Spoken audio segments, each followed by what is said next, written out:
नमस्कार, मी विलास बडे. सातबाराच्या बातम्यांमध्ये आपल्या सगळ्यांचं स्वागत. आज बांधाच्या तुकड्याभर जमिनीवरून सख्ख्या भावांमधले अनेक वाद आपण पाहतो.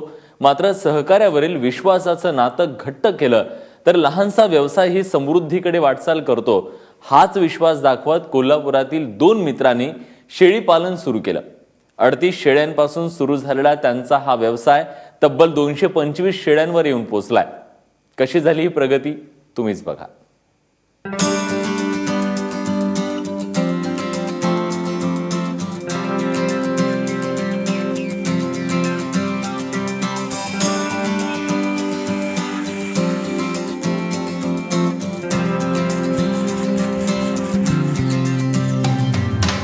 जिवलग मैत्रीतून पुढे आलेला हा शेळीपालन व्यवसाय.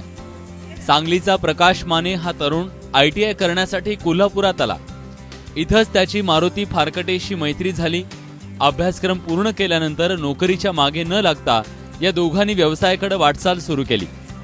आधी रसवंती गृह, नंतर आईस फॅक्टरी असे व्यवसाय सुरू झाले. त्यातच शेळीपालनाची कल्पना आली. मात्र आर्थिक बाजू कमकुवत होती आणि इथंच यांचा तिसरा मित्र संभाजी फारकटे याने मदतीचा हात दिला. तर व्यवसाय करायचा म्हणून शेळी पालन व्यवसायाची निवड केली व त्यातून महाराष्ट्रातील जवळजवळ जे यशस्वी फार्म आहेत त्यांना सर्वांना भेट देऊन शेळी पालन व्यवसाय करण्याचा निर्णय घेतला. गावाशेजारी असलेली 50 गुंठे जागा मला भाडे तत्वावर दिली व तेथे मी 70 बाय 100 आकाराचे शेड उभा केले. शेळी पालन सुरू करण्यापूर्वी या 2 मित्रांनी राज्यातील यशस्वी शेळी फार्मला भेटी दिल्या. शेळी पालनाचं अर्थशास्त्र समजावून घेतलं आणि मार्च 2014 मध्ये बोरवडे इथं भाडे तत्वावर जागा घेऊन शेळी पालनासाठी शेड उभं केलं. सुरुवातीला शिरोही जातीच्या 18, उस्मानाबादी जातीच्या 10 आणि आफ्रिकन बोर जातीच्या 10 अशा 38 शेळ्यांपासून व्यवसाय सुरू झाला. 38 शेळ्यावरून सुरुवात करून शेळींची पैदास इथे वाढवून 225 वर माझी हायस्ट गेलती. त्यातून 50 नग विकून आज माझ्याकडे 175 नग आहेत. 1 एकरात 70 बाय 100 फुटाचं शेड उभारण्यात आलं. यामध्ये 20 बाय 30 फुटांचे 8 कप्पे तयार केले. प्रत्येक कप्प्यात 20 शेळ्या राहतील अशी व्यवस्था करण्यात आली. इथं शेळ्या, गाभण शेळ्या, बोकड आणि करड वेगवेगळी ठेवली जातात. तर शेळ्यांच्या आहाराचा प्रश्न सोडवण्यासाठी मका, हत्ती गवत, ल्युसन्स आणि शाळूपासून हायड्रोफोनिक्स चाऱ्याची निर्मिती केली जाते. हा चारा कुट्टी मशीनमधून बारीक करून शेळ्यांना दिला जातो. आतमध्ये आम्ही 8 गाळे केलेले आहेत. ते लहान करडासाठी, मोठ्या शेळ्यांसाठी, गाभण शेळ्यांसाठी असे डिवायडेशन केलेले आहे. शेळीचं प्रत्येक 5 महिने 5 दिवसाचं वेत असते.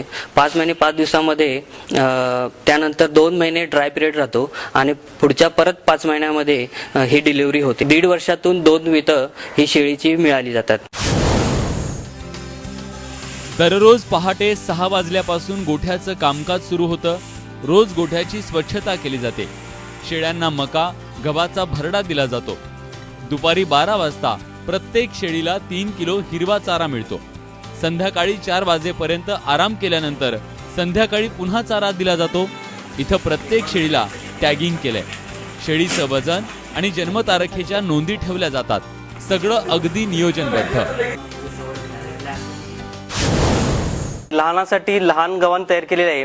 साधारणपणे 1 फूट ते बाहेरच्या बाजूला 1.5 फूट घेतलेला आहे. मोठ्या शेळ्यांसाठी आतील बाजूस 2 फूट आणि बाहेरच्या बाजूस 2.5 ते 3 फूट उंचीचे गव्हाण केलेले आहे. उस्मानाबाद 300 रुपये, सिरोही 500 रुपये आणि बोर 1000 रुपये किलो याप्रमाणे आम्ही वजनावर विक्री करतो. 2.5 वर्षांपूर्वी 38 शेळ्यांपासून सुरू केलेल्या या व्यवसायात आज 225 शेळ्या आहेत. यातील 50 शेळ्यांची विक्री झाली आहे. यातून त्यांना 10 लाखांचा नफा झालाय. शेड उभारणी, शेळ्यांची खरेदी आणि पशुखाद्य असा 18 लाखांचा खर्च आतापर्यंत आलाय. यंदाच्या वर्षात हा खर्च फेडून 10 लाखांचा निव्वळ नफा होण्याची आशा आहे. शिरोही जातीच्या शेळ्यांची वाढ जलद गतीने होत असल्यानं पुढे याच जातीच्या संगोपनाकडे प्रकाश आणि मारुती यांचं लक्ष असणार आहे. महाविद्यालयीन जीवनापासून सुरू झालेली प्रकाश आणि मारुतीची मैत्री व्यवसायात रूपांतरित झाली आणि एक यशस्वी वाटचाल सुरू झाली. केवळ विश्वासावर उभारलेला हा शेळीपालन व्यवसाय अनेकांसाठी प्रेरणादायी आहे. चंद्रशेखर खोले, एबीपी माझा, कोल्हापूर.